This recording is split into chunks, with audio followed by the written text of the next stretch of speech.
Well, good morning. Welcome to Debbie's Back Porch. So glad to have you with us. Today I'm undertaking a pretty ambitious project.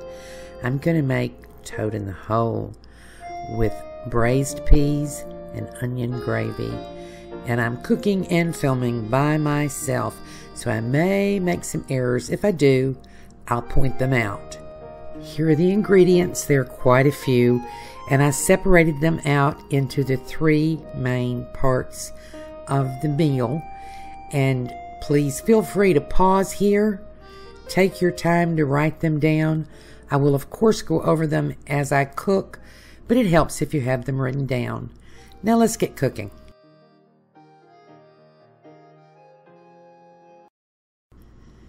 Now we're going to start with the Yorkshire pudding part of this. And part of what I want to do is to show you how to time this so that everything gets ready at the same time, because it needs to be served hot. So I'm filling this sifter with 1.5 cups of all-purpose flour. And I want to sift it to make sure I don't have any lumps, and to fluff it up, get some air in the flour. And then I'll make a well right in the middle, and I'm going to pour in 1 cup of eggs. Now, usually for Yorkshire pudding, you have equal amounts of milk, eggs, and flour. But for this recipe, most folks make it just a little less rich, so that's a few less eggs. And I've sprinkled in a pinch of salt. Almost forgot it, but I told you I might. Now, you may notice that I usually just whisk things, and I have switched over to a little hand mixer to save a little wear and tear on my shoulders. So you mix all of the ingredients together, the milk and eggs, and when you're done, you should have a product that will coat the back of a spoon. This goes in the fridge for 30 minutes to an hour. The next step is the sausages. Now, I don't have access to the authentic English sausages. I'm using brats, but they're really good. So you're going to poke a couple holes in each piece, so the juice will come out as you're browning them. And I have more guests than I have sausages, so I'm going to cut these in half because I only have 5 sausages. This was a mistake, by the way. I should have cut them after they were cooked, because these smaller pieces kind of rise to the top of the pudding and don't stay buried. Which doesn't hurt the taste at all, but it changes the appearance a little. I have heating here my cast iron roaster, which is a 9x14. You can actually use like a 12-inch cast iron skillet, or you can use another casserole dish. I'm using cast iron partly because I heat my pan for the oven a little differently, and I'll explain that as we go along. But now we're just browning the sausages, not cooking them done. Just getting a nice brown on them all around, and I'll turn them several times as the pan heats up and the sausages brown. I'm adding just a touch of a high smoke point oil. This is grapeseed oil, sunflower oil would do, lard would do. You don't want to use butter or regular vegetable oil, because we're going to heat this pan up really, really hot. While those are browning, I'm going to move on to the peas. And yes, I know this is bacon, but it's for the peas. So you just want to brown 4, 5, 6 slices of bacon, mostly to get the bacon fat out, but also because you could never have too much bacon. Now I'm putting a little over a tablespoonful of oil in here to supplement the bacon drippings that are in the pan. And we're going to make a roux. These are braised peas with bacon. And I'm going to set up a roux to thicken the peas just a little bit. So we're going to melt that butter, and I'm going to add 2 tablespoonsful of all-purpose flour. And if self-rising is all you have, you can use that too. You just adjust the salt you add. And we're going to cook this as we always do with a roux, just long enough to cook off that pasty flavor. We don't need to get any color on this, but we do want the nice nutty flavor. Then we're adding a pint of chicken broth. And yes, you could use beef broth, you could use vegetable broth.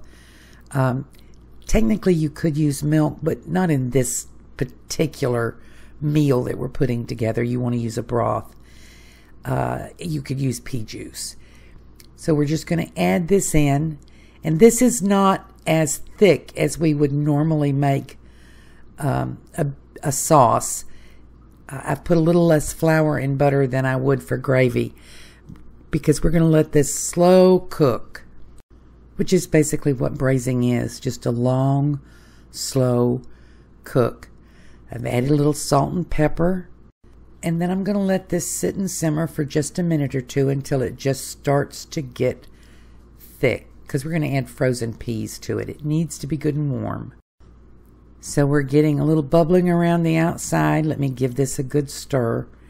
And this is never going to get as thick as gravy. It's just thickened a little bit. And then I will add 4 cups of frozen or fresh peas. You possibly could use canned peas, but they're already pretty soft. It's your choice. I prefer the frozen. And then I'm going to add that bacon. Remember that bacon? I just crunched that bacon up and I'm going to add it in there. And I want to let this come back to a good hard simmer. And then we'll cover it and let it cook for a while. And you really do want to wait until you get back up to a simmer because these are frozen peas. And if you just cover them and put them on low heat, they might not get done all the way through. So bring it up to a good simmer, stir it down, and then put a lid on your pot. I'm going to set this on a back burner, low heat, covered until I'm ready with everything else. Back to the sausages. I took my pudding out of the fridge, beat some air back into the batter, and I'm pouring it over the sausages. This pan is very hot. You may need to put yours in the oven to get it up to 425. This cast iron holds the heat really well, and this works fine, heating it on top of the stove. Into the preheated 425-degree oven. Do not open your oven until at least 15 minutes if fast. Set your timer for 35 minutes. Now we start the gravy. I melted about 2 tablespoons of butter. Put my sliced onions in. This is 1 medium-sized onion. And I'm going to cook these. I hope to have enough time to cook them until they're fully caramelized, but I'm going to cook them until my pudding is done. And the pudding has 5 more minutes. This is what I have. I'm going to add 4 tablespoons full of flour and give this a stir. We're now going to turn this into a gravy. Cook it until it starts to brown. I've got it on medium heat. So we're basically making brown gravy with onions in it. And it's good. And I do wish I'd had a few more minutes. Next time I'll time it better.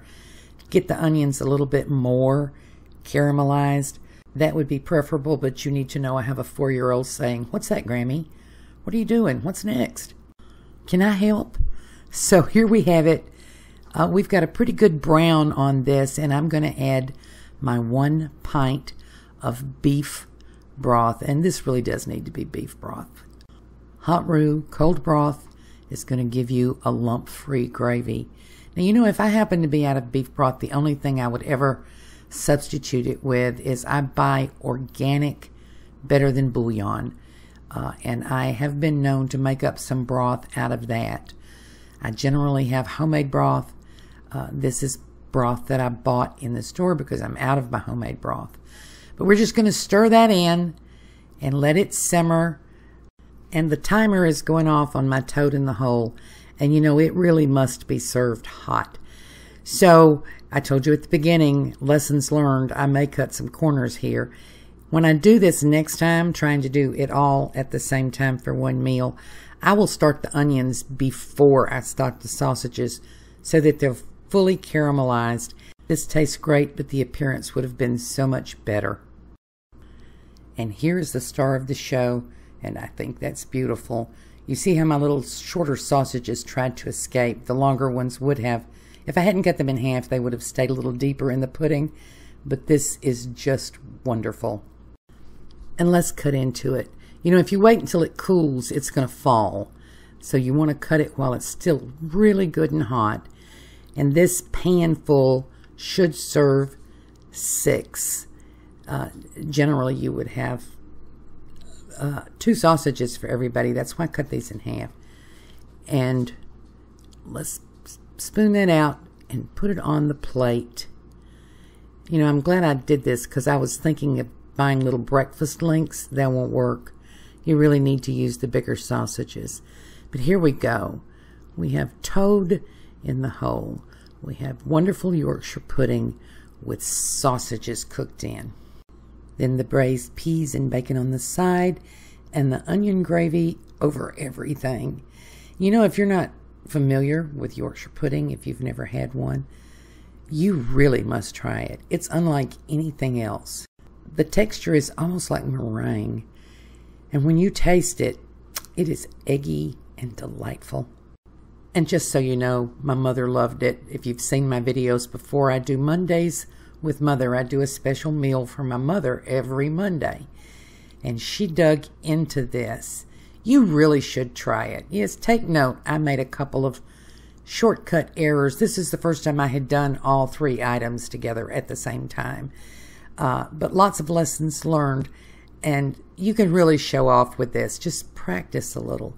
Start just with the toad in the hole. And you're really, if you like sausages and you like wonderful bread covering like Yorkshire pudding, you're going to enjoy this. Thank you for joining us on Debbie's Back Porch. So glad to have you with us. Hope to see you again tomorrow.